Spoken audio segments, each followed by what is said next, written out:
can we be not slave of our own emotions? Hello guys, welcome to Yundel channel, and today's share is about not being a slave of our own emotions. Many times we are caught up of our own feelings and emotions, and we become slaves of our own emotions. So why?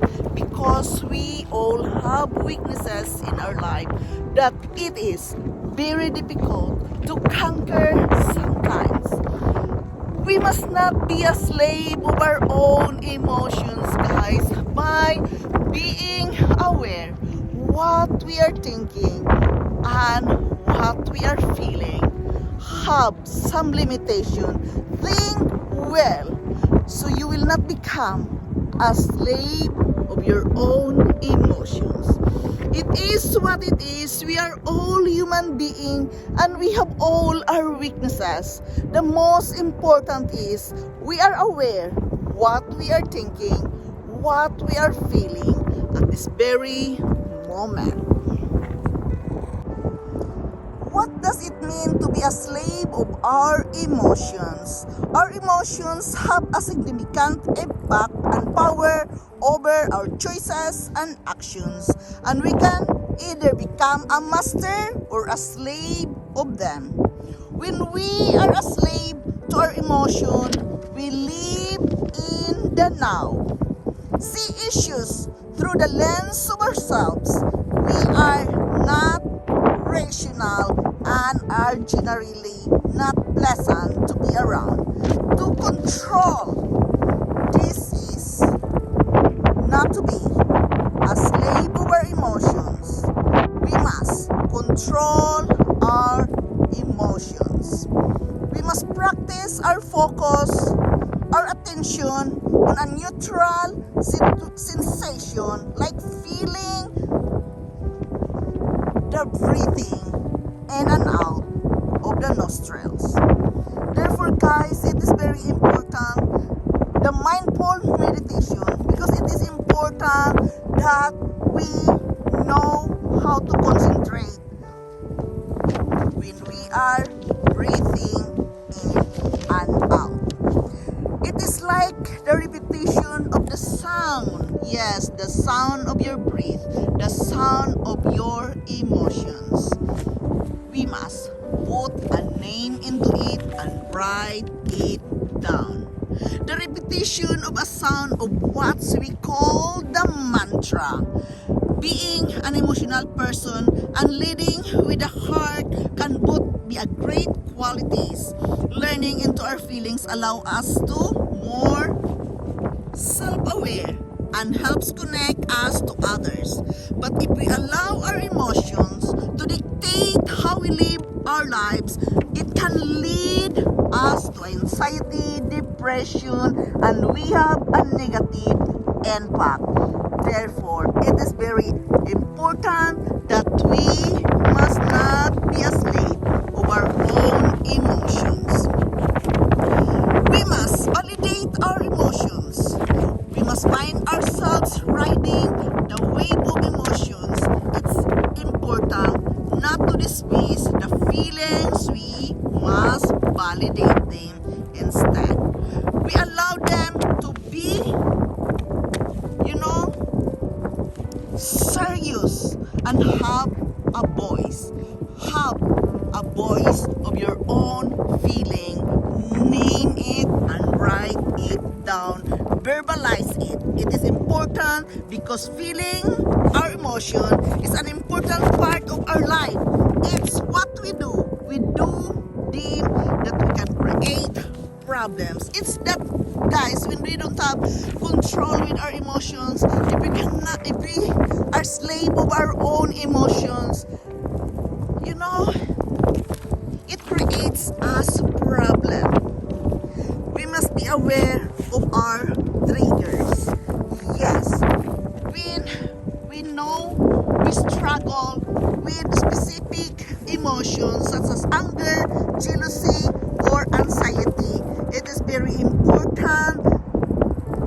Try to become aware of the circumstances that triggers them. Remember, awareness is power. It gives us the control to choose how we respond. We must always remember that emotions is derived from thought. If we find ourselves experiencing strong emotion, it's helpful to examine the thoughts that preceded them. Then ask the questions, are these thoughts based on the truth of my perception of the truth? Then write it down, guys. Write it down. This is one of the biggest tools helping us deal with our emotions, is to write them down. Through writing our questions about our emotions, it helps us to dig beneath the surface level of our thoughts. We must take responsibility of our actions. We must learn to take the time and answer your own why. When we are strongly connecting with our negative reactive emotions, it is important to take the time away from the situation or the person involved in the situation. We must never act on strong emotions. We must wait until we are feeling calm and have given ourselves time to rationalize and think clearly. Think clearly when you want to act with your emotions. Then we must create a positive mantra. Remember, it's important to think that you are not your emotions. We have the ability to decide if they lead us or you led them. Guys, this is really very important, not to be a slave of our own emotions. So we are aware to control our feelings, because as we build awareness and learn to recognize our triggers, we will become increasingly savvy about when our emotions are serving us well and when we need to take charge of them. The more you're aware about it, the more you know.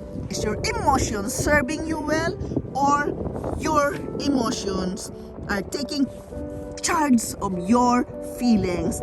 Therefore, you feel like a slave of your own emotions. Guys, this is really quite difficult to set words, to set the right words for our feelings and emotions. It is difficult, but if we are going to work with our mindset, our feelings, we must be aware not to be a slave of our own emotions. Write it down, verbalize it, and put names into your feelings. It's really, guys, not easy, but I am trying my best to share it with you, to be aware, so we can control our thoughts. Nobody else can control your thoughts except you and you alone. How not be a slave of our emotions, guys? Again, it is very important that we have the right mindset, the positive mantra, to work with yourself, to work with your thoughts. A positive mantra, saying it again and again, it really helps you to work out with yourself, not to become a slave with your own emotions. I am sharing this with you guys because I am still working with myself day by day. It's not easy at all, but together we can learn to control our emotions by awareness, building up your awareness, writing it down, and name your feelings one by one.